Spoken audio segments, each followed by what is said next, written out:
창세기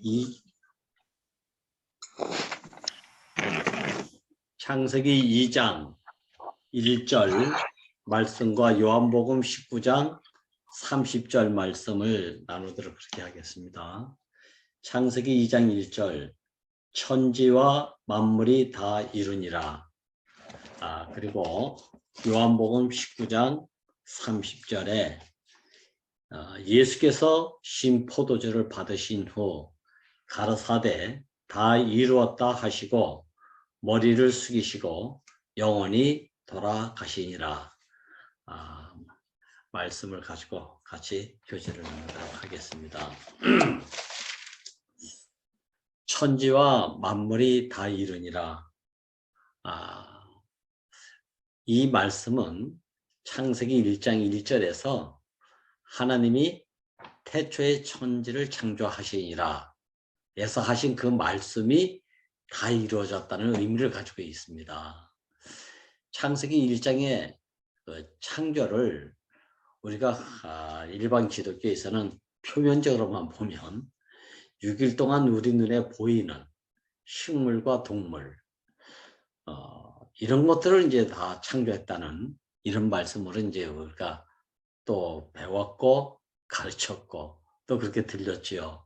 근데 실제 안에서 보면 하나님이 사람을 창조했다는 말은 여러 과정을 통해서 이런 만물의 어떤 상태를 두고 이루어졌음을 알려주기 위해서 이렇게 기록하고 있는 것이죠. 그냥 우리가 하나님이 천지를 창조했다니까 만물을 이렇게 보이는 것만 창조하신 것으로 이렇게 알고 있었는데 처음 목사님이 우리에게 들려주신 말씀은 이것은 한 사람의 창조의 과정을 이렇게 만물을 통해서 은유적으로 의인법을 써서 이렇게 말씀하실 것이다. 이렇게 이제 하셨는데 그게 맞더라고요. 그러니까 6날까지의 그 창조는 사람을 창조하는 과정 또는 단계라고 볼 수가 있는 것이죠. 우리가 다 알다시피 창조의 과정을 보면 무생물에서 생물로, 생물에서 동물로, 동물에서 인간으로 이렇게 그 변화의 발전 과정을 점진적으로 표현하고 있는 것이죠. 우리가 처음에는 뭐 누구나 무생물 같은 인생을 살았고 다음에는 식물과 같은 그 다음에는 더 나게 동물 같은 그리고 나서 사람다운 사람의 모양을 가지게 됐다. 어찌 보면 이게 어린아이가 그 어른에 이르기까지의 어떤 성장 과정을 말하는 거죠. 사람은 다 사람인데 어린아이는 그 뭐 사람이라고 실질적으로 우리가 생각하는 사람이라고 할 수 없지 않습니까? 그냥 태어났기 때문에 먹는 것부터 찾고 자고 싸고 먹고 자고 싸고 이거밖에 하는 게 없지 않습니까? 뭐 아주 뭐 동물 수준이죠.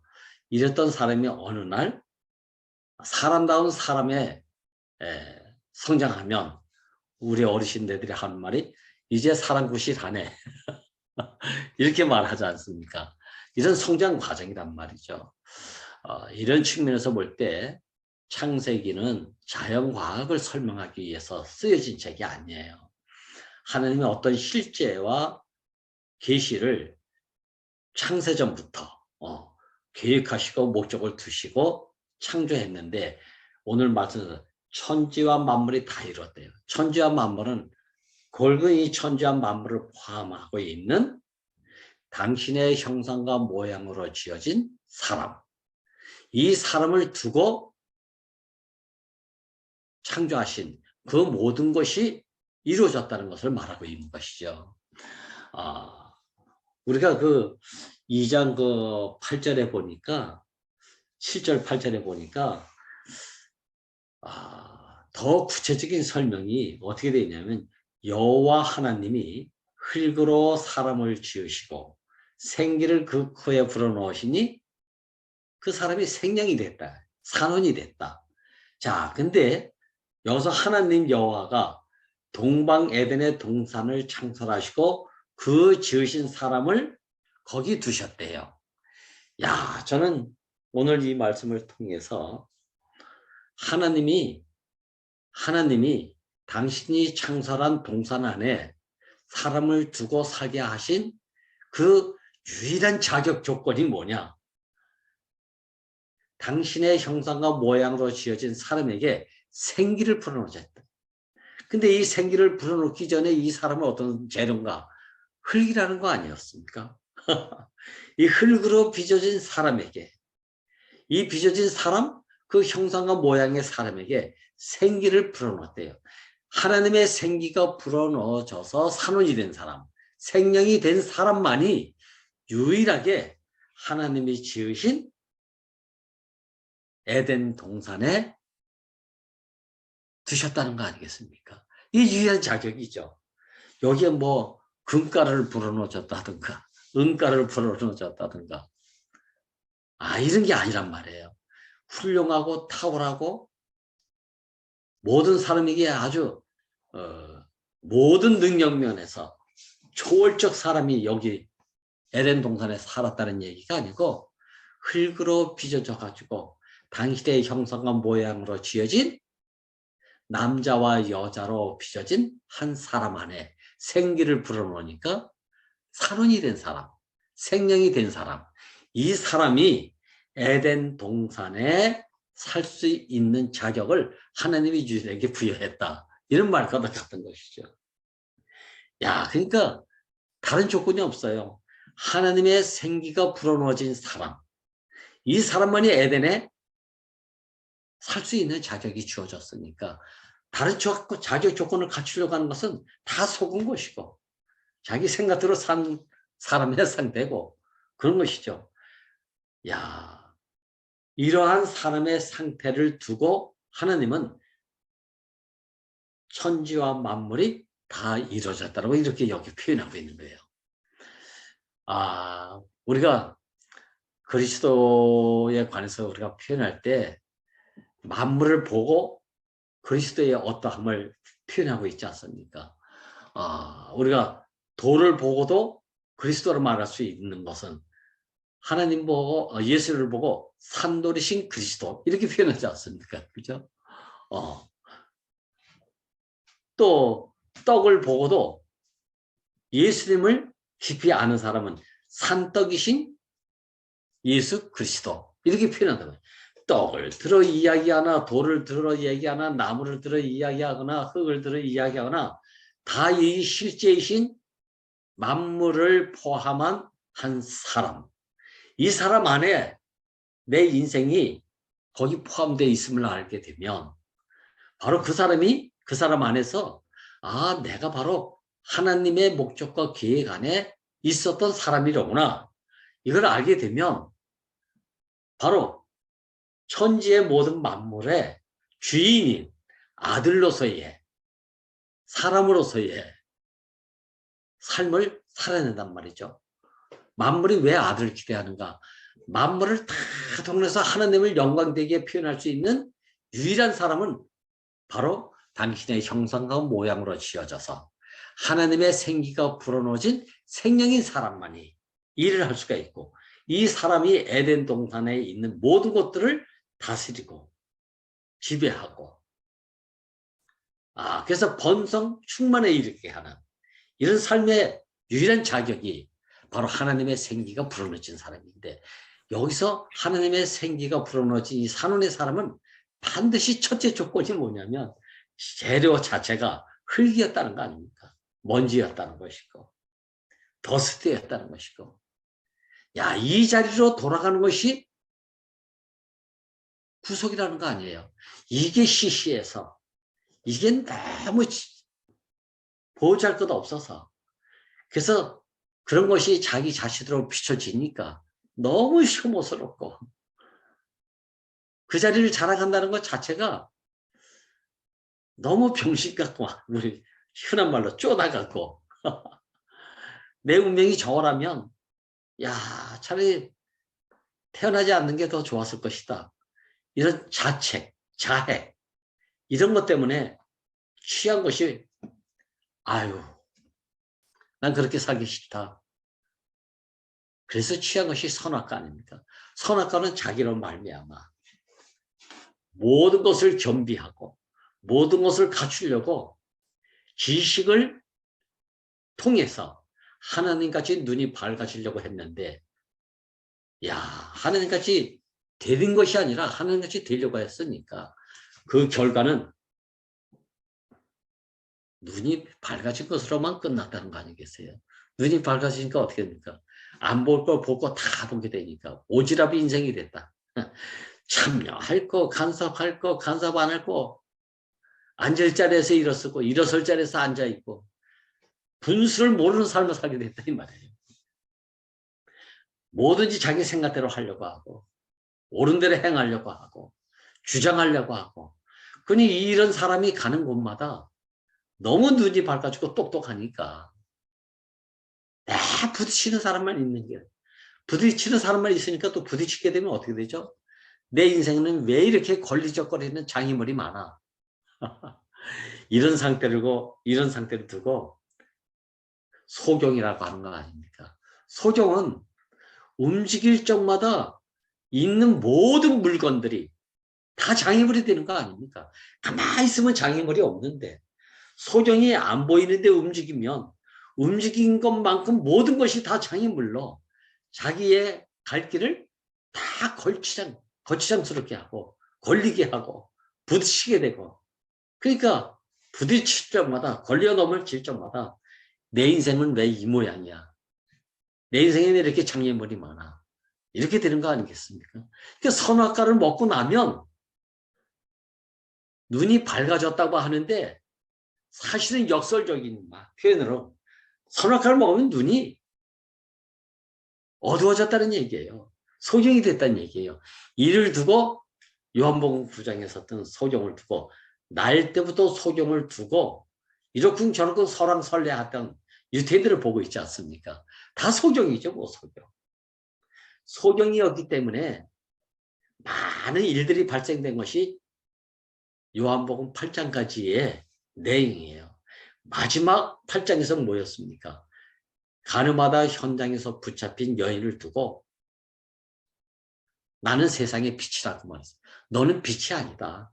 너는 소경이다. 너는 어둠이다. 여기에 대한 총체적인 8장까지의 어떤 상태를 현장에서 가늠하다 붙잡힌 여인을 두고 결론을 내리고 있는 거예요. 그리고 나서 9장에서 날 때부터 소경인 자를 딱 이야기하고 있는데, 너네가 다 어두워서 보지 못해서 알지 못해서 이런 일들이 발생됐다. 이걸 말씀하고 계시는 거예요. 자, 우리는 실제적으로 이렇게 예수 그리스도 안에 만물을 포함한 만물의 학습고대한 하고 있는 그 아들의 자리가 회복이 되면 우리는 만물을 통해서 무엇을 얘기해도 다 하나님이 목적하시고 계획하셨던 한 사람 안에 있는 삶을 통해서 다 무엇을 드러내도 하나님의 영광을 나타내게 되는 그런 삶을 살게 되죠. 자, 그러니까 우리가 창세기에 나오는 이 말씀, 오늘 천지와 만물이 다 이루니라, 이 말씀은 바로 태초에 하나님의 천지를 창조하셨다는 것에 대한 완성이고 성취인데, 여기에 중심은 바로 사람이라는 것이죠. 당신의 형상과 모양으로 지어진 사람, 남자와 여자로 지어진 사람. 이 사람의 재료는 흙이고 먼지고 모든 사람이 싫어서 피하고 싶은 더스트. 야, 근데 이 사람에게 하나님의 손이 다가와서 빚어지니까 당신의 형상의 사람이 됐고, 가장 마지막에 생기를 불어넣으니, 생명을 불어넣으니 산원이 됐다는 거 아니겠습니까? 이 사람이 에덴 동산에서 하나님이 목적하시고 계획하셨던 모든 생육 본선 충만에 의해서 이 땅을 지배하게 하게 된다. 그 목적 성취가 이루어진다는 것을 여기서 보여요. 이게 하나님의 이상이자 교회의 이상인 거예요. 세상에서는 알 수 없는 일이잖아. 어떻게 먼지가, 저 더스트가, 저 한 줌의 흙이 저기에서 무슨 그리스도가 나겠는가? 저 나사렛 동네에서 무슨 메시아가 오겠는가? 이렇게 했던 재료를 들어서 하나님은 당신의 손에 과정을 거치니까 며칠 동안, 6일 동안, 야, 당신의 형상과 모양의 사람이 지어지고 거기에 결정적으로 당신의 생명이 불어넣어지니까 산원이 됐다. 야, 이것이 얼마나 하나님이 기뻐하셨으면, 이제 할 일 다 했다. 지난 시간에 우리는 하나님의 손으로 지어진 걸작품이다. 김천목사 이 말씀 하시지 않았습니까? 야, 나는 누구다? 하나님 손에 의해서 빚어진 사람이다. 창조의 걸작품이라는 거 아닙니까? 이게. 야, 이 사실을 깊이 알게 되면 우로나 자로나 치우침이 없고 흥하든지 망하든지 당신이 있어서 내가 살아있음이니까 감사밖에 없는 삶을 살게 되지 않겠어요? 이게 희미하기 때문에 조그만 소리에도 내가 쉽게 넘어가고 세상 유혹에 쉽게 빠져들어가고 우리가 그렇게 살았던 사람들이잖아요. 지금 와서 보니까 이번에 어느 모 형제가 있잖아요. 십자가가 희미하니까 내 흔들렸고 내 헤맸고 내 좌충우돌했고 야, 십자가가 뭡니까? 십자가는 구속을 위한 십자가 아닙니까? 구속을 위한 십자가. 구속은 뭐라고 그랬죠? 원형의 상태로 회복되는 거라고 하죠. 원형의 상태로 돌아가는 거라고 하지 않았습니까? 그 원형의 상태가 오늘 가만히 돌아보니까 먼지고 티끌이고 지저분한 더스트일 수밖에 없는 이 재료를 하나님의 손에 다름을 받으니까 당신의 형상과 모양의 사람이 되었다는 거 아니겠습니까? 여기에 결정적으로 당신의 생기가 불어넣어지니까 산원이 된 사람. 야, 하나님이 쓸 수 있는 사람, 하나님이 새롭게 시작할 수 있는 사람, 빈 그릇 인생이 됐다는 거 아니겠습니까? 하나님만 온전히 당겨져야 될 그 용도의 사람. 이 사람을 두고 하나님이 아이고, 다시 말하면 내가 저기 당겨지면 될 수 있는 형상과 모양의 사람, 당신의 거처인 사람, 그 사람이 씌워졌구나. 그러니까 하나님은 안식해요. 집이 마련되니까 저기 가서 살면 되겠구나. 그러니까 안식이 됐다는 거 아니겠습니까? 이게 얼마나 복된 산원의 사람의 상태입니까? 이게. 우리를 보고 당신이 들어와서 쉬실 수 있는 집이 저기 있구나. 인격의 거처가 여기 있구나. 인격의 성전이 여기 있구나. 이 걸작품이 하나님의 손에 의해서 지어졌고 마지막 하나님의 생기가 불어넣어지니 죽은 자의 하나님이 아니라 산자의 하나님이라고 한 것처럼 살아있는 산혼, 살아있는 빈 그릇. 이리 봐도 저리 봐도 나는 못하라고 내세울 것이 없는 그 사람을 두고 이렇게 표현하고 이 사람을 두고 안식하셨다고 하니까 진짜 걸작품의 걸작품 아닙니까? 이것을 두고 창세기 2장 1절에서는 천지와 만물이 다 이뤘다라고 이렇게 말하고 있어요. 자, 그렇다면 요한복음 19장 30절에서는 그동안 여러 과정을 통해서 그 여러 과정의 시작이 뭡니까? 먹지 말라고 한 선악과를 먹은 것이 하나님과 사람의 관계.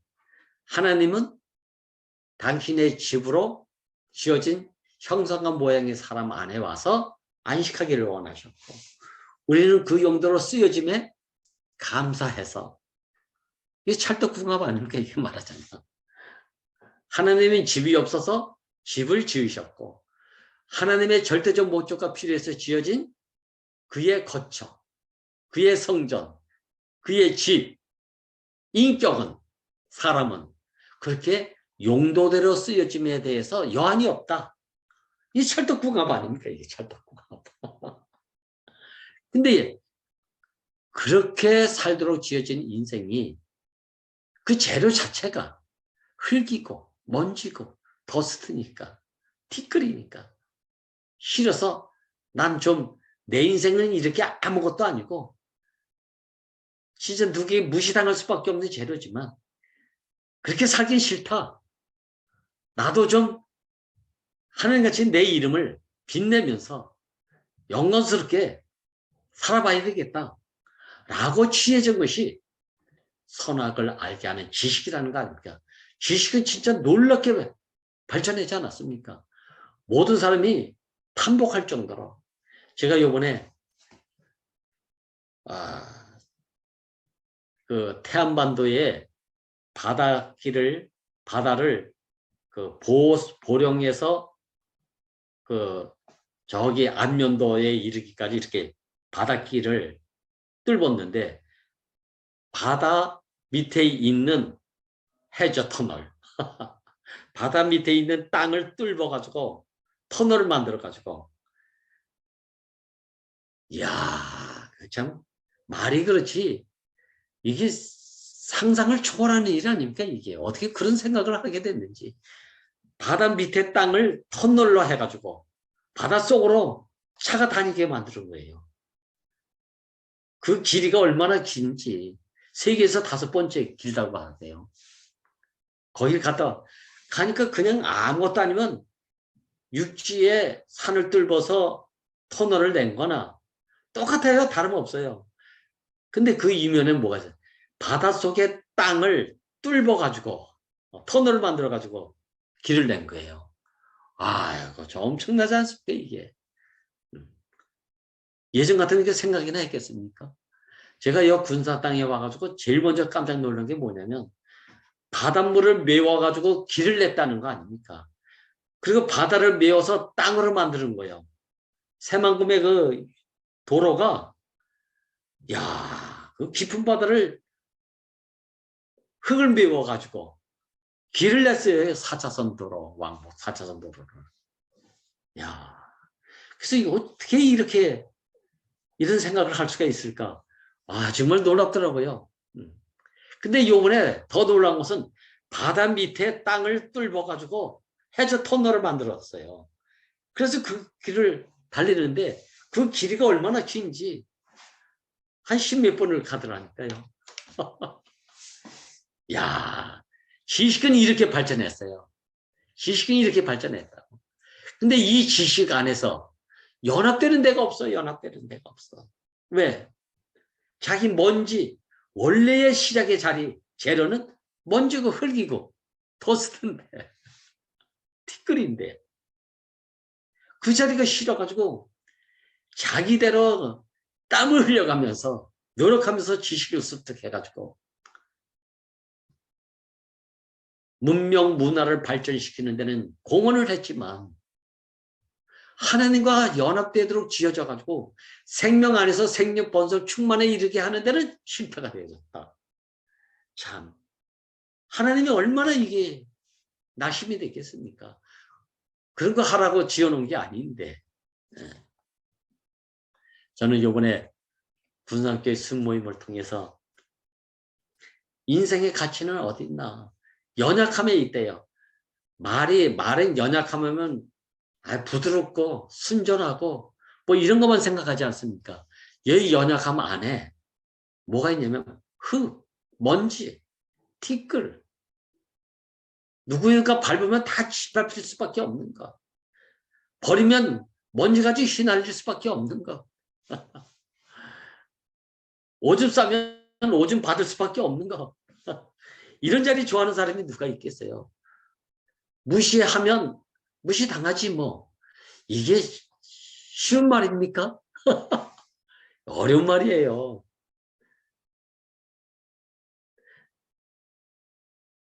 누가 손가락질하면서 조롱하는데 아, 이거 괜찮아. 마음 놓고 조용해.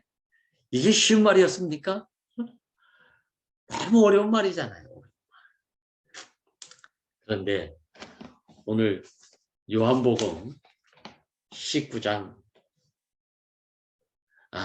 3절에 보니까 예수께서 신 포도주를 받으신 후 가라사대 다 이루었다 하시고 머리를 숙이시고 영원히 떠나갔다고 이렇게 표현되고 있어요. 예수님이 3년 반의 공생의 생활은 진짜 세상이 깜짝 놀랄 정도로 물론 그런 와중에도 성사하고 참사하고 졸아가는 사람들이죠. 왜? 같은 사람의 입장에서 그런 일을 하는 것이 못마땅하니까.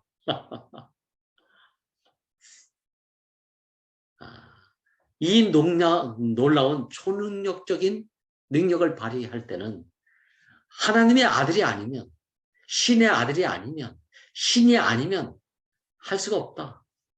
그래서 그런데도 불구하고 그런 사람에서 그런 일이 발생되니까 나온 설이 가연설이라는 거 아닙니까? 가연설. 하나님이 신이 잠시 잠깐 우리에게 이런 것을 보여주기 위해서 이런 문제를 해결해 주기 위해서 사람의 모양으로 오셔가지고 하나님의 일을 하셨다. 그리고 다시 신으로 돌아가셨다. 이게 가연설 주장하는 사람들의 논의예요, 논. 그런 설이 충분히 정립이 될 수 있는 근거가 있지 않습니까? 그죠? 그런데 가장 중요한 것은 그런 능력을 행할 때는 존경하고 공경하고 신앙의 대상이 될 수는 있어요. 섬김의 대상이 될 수는 있어요. 왜? 신이니까. 신의 능력을 발휘하니까. 근데 목사님이 그 안에서는 이리 봐도 저리 봐도 좋긴 좋은데 자기 인생하고 아무 관련이 없대요. 그런 인생을 만나면 그런 신적 능력을 만나면 내가 혜택은 누릴 수 있겠지. 어떤 부족함이 채워질 수는 있겠지. 잠시 잠깐 뭔가 얻어지는 게 있겠지. 이건 혜택적 은혜야. 혜택적 은혜고 혜택적 은혜는 한계를 갖출 수밖에 없는 거 아닙니까? 왜? 내 자신이 그런 사람이 아니니까. 또 내 자신이 그런 사람과 연합이 될 수 없으니까. 이게 비극 아닙니까? 이걸 저는 한 번도 그렇게 생각해 본 적이 없어요. 근데 목사님은 유독 그런 예수와는 하나가 되지 못했다. 여기에 항상 거리감이 있었다. 야, 이 말씀을 하실 수밖에 없는 자기의 한계성을 폭로한 거 아닙니까, 이게. 그런데 십자가에 못 박혀서 뛰어내리지 못하고 죽은 예수를 보니까 신이 아니었네. 초월적 능력을 가지고 있을 때는 하나 되려고 노력해도 안 됐는데 그래서 절망이었는데 실망이었는데 그래서 더 신앙의 정성과 노력과 애씀이 있었지만 나는 그렇게 될 수가 없었네. 마지막에 이렇게 됐던 사람이 십자가에서 못 박혀서 뛰어내지 못하고 죽은 한 예수를 보니까 그 사람이 나였네. 그 사람도 흙이었으면 나도 흙이었네. 그 사람이 먼지였으면 나도 먼지였네. 이 자리에서는 너무 쉽게 연합이 되더라는 거 아닙니까? 앞서 말씀드렸지만 하나님이 그 이전에 흙이 아니고 먼지가 아니고 티끌이 아닌 것으로 뭔가 해보려고 했지만 실패하지 않았습니까? 어떤 실패? 배역, 배신 이런 거잖아요. 왜? 너무 잘났으니까. 먼지로 지어지면 흙으로 지면 배신하지 않겠구나. 이래서 그걸 지어놨다. 근데 이게 또 비참하게 너무 여겨가지고 열등감에 빠져서 헤어나지 못하고 그래서 거기서 비책을 찾은 것이 지식을 얻으면 지식의 나무만 먹으면 내가 무시당하지 않겠구나. 이게 세상 아닙니까? 세상. 꾸며진 세상. 만들어지는 세상. 그런데 이것을 다시 하나님은 그 자리가 아니면 안 되기 때문에 네가 연약해도 좋다. 네가 먼지라도 좋다. 네가 흙이라도 좋다. 난 꼭 그 흙이 아니면 당신의 목적과 계획과 필요가 성취될 자리가 없다. 이 마음을 가지시고 찾아오셔서 당신의 손으로 빚으시고 또 빚으셔서 마지막 날 당신의 형상과 모양의 사람으로 지어진 그 사람의 코에 생기를 불어넣었다는 거 아닙니까? 이 사람으로 하나님이 모든 일을 성취하시려고 했던 그 마음이 어떤 마음입니까? 하나님 자신이 연약한 분이라는 것을 여기서 보여주고 있지 않습니까? 저는요, 하나님이 가난하다는 얘기를 목사님 만나서 처음 알았다니까요. 신이 뭐가 가난합니까? 가난하게. 초월적 능력을 가지고 있는데 왜 가난해? 할 수만 있으면 다 하시는 분이 하나님이고 신인데 뭐가 가난합니까? 야, 근데 목사님 여기에 표현체가 없다. 그 표현체 중에서도 표현체의 재료 자체가 세상이 흠모할 만한 재료가 아니라 세상이 다 싫어하는 먼지, 한 줌의 흙, 티끌 이걸로 지어놨더니만 또 이것으로 지어놓은 것이 열등감에 빠져가지고 시시하게 여겨져가지고 또 지식을 취하는. 그런데 하나님은 그럼에도 불구하고 흙이 아니면, 먼지가 아니면, 티끌이 아니면 당신이 거처할 집, 산원의 빈 그릇, 이 사람이 없으니까, 이 표현체가 없으니까, 이 형상의 사람이 없으니까 마지막 날 능력이 아니고 초월적 신비가 아니고 똑같은 사람의 모양을 가지고 있는 한 사람을 십자가에 못 박고 뛰어내리지 못하고 죽게 하심으로 인해서 모든 인생이 여기에 저 사람과 나는 틀림없는 한 사람이네. 한 재료였네. 한 운명이었네. 이걸 폭로시킴으로 인해서 나는 흙이다 라는 말에서 예의가 없도록 유구무원이 되게 했다는 거 아닙니까? 목사님은 어떻게 이걸 이렇게 인식하셨는지, 야, 참 놀랍습니다. 놀라워. 근데 이 자리에서 하나님이 보시기에 힘이 좋았다라고 하는 생기를 불어넣어서 산원이 된 사람, 이 산원이 된 사람의 재료는 흙이었다, 먼지였다, 티끌이었다. 야, 여기서 하나님이 함께하고 하나님이 당신의 일을 그 목적과 계획에 완성할 수 있는 대상으로 택정하셔가지고 지은 사람이 바로 예수 그리스도 안에서 나 자신이고, 우리들 사람이라고 하는 이름을 가진 사람은 다 이 운명 안에 포함된 사람으로 지으셨다는 이 복음이 처음 복음이자 첫 복음이자 마지막 복음이다. 최종적 복음이다. 이렇게 말씀하시지 않습니까?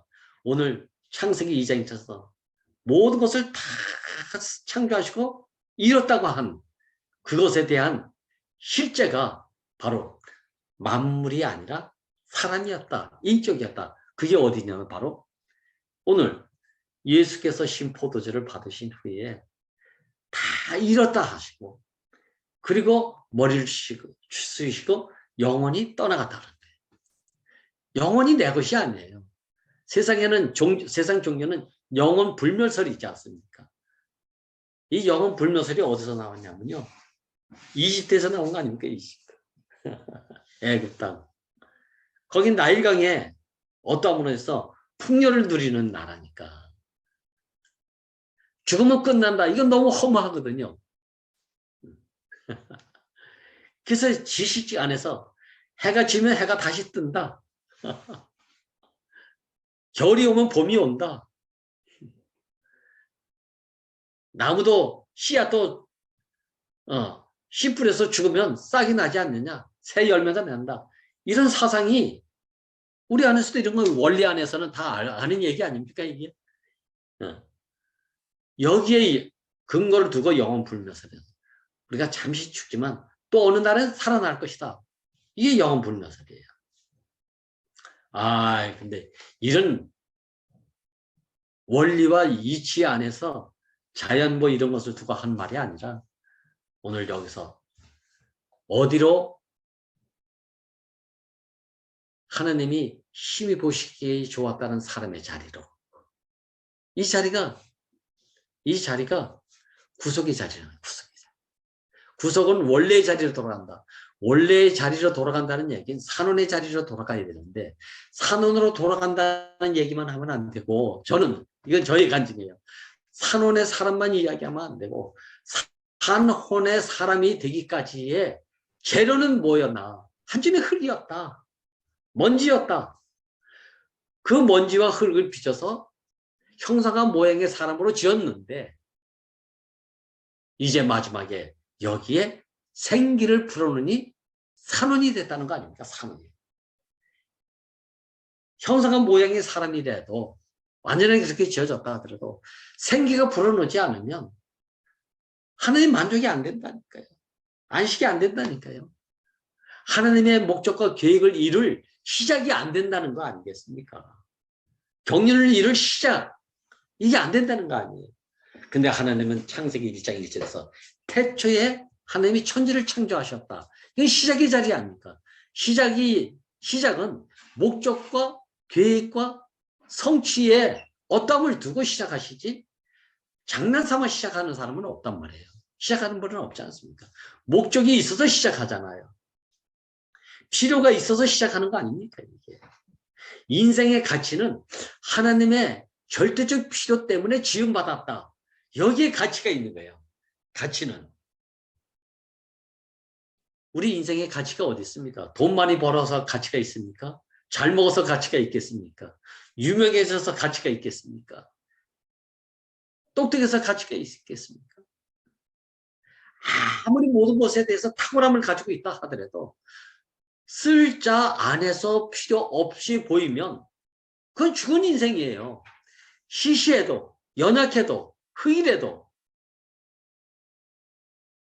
먼지라도 당신이 쓸 수 있다고 하면 그것이 가장 가치 있는 것 아니겠어요? 하물며 하나님의 필요에 의해서 내 인생이 지어졌다는데 이 가치야말로 최대의 가치 아닙니까? 우리를 하나님이 지으셨다. 왜? 당신의 절대적 필요 때문에 우리를 지었다. 이게 최대의 가치예요. 최대의 가치. 이 가치가 회복되면 이게 다 이루어진 거 아닙니까? 이게. 여기서 다 이뤘다는 얘기는 영혼이 떠나갔대요. 다른 사람이 영혼을 붙잡으려고 했는데 떠나갔다 가니까 뭐 천당에 갔나? 극락세계에 갔나? 시공간의 개념 안에서 어디 이렇게 고생했던 데서 고생하지 않는 다른 곳으로 갔나 보다.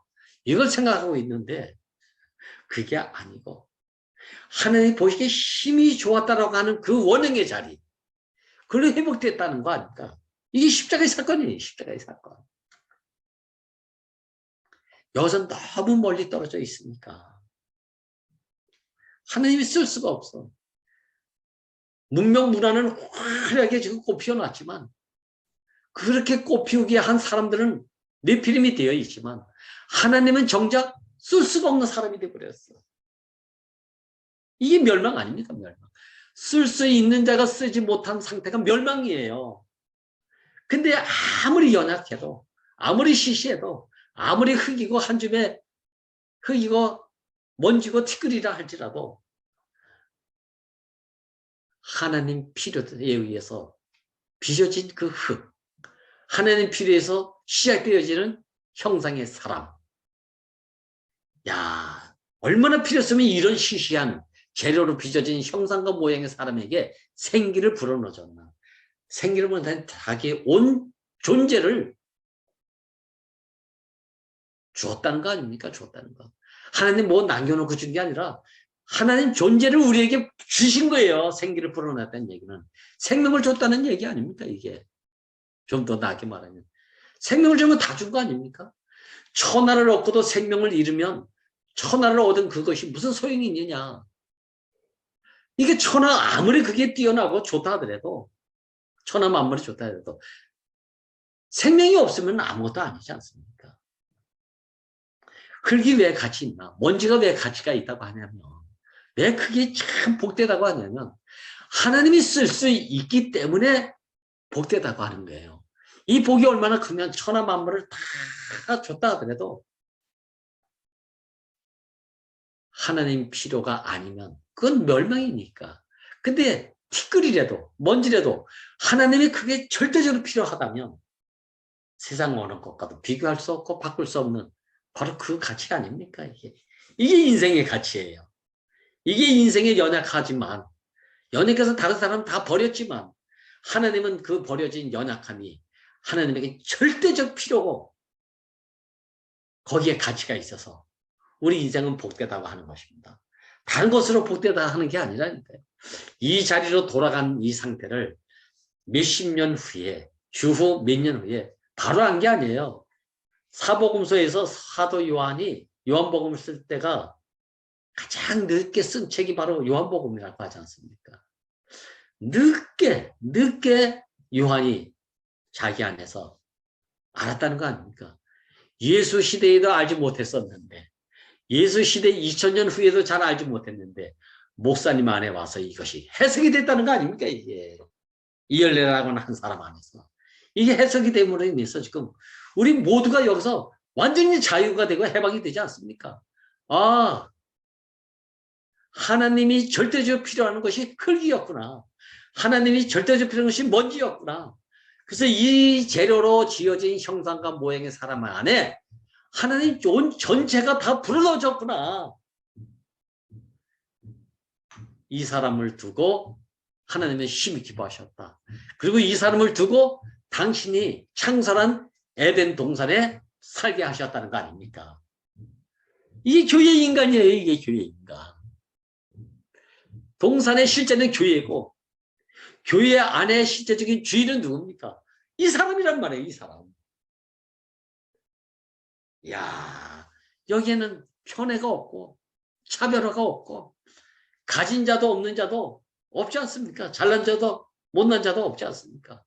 사람이면 만나지고 만나지면 건축이 되어지고 건축되어지는 것이 바로 하나님의 성전이 되니까 야, 이거 얼마나 놀라운 비밀의 세계가 여기 있습니까? 여기.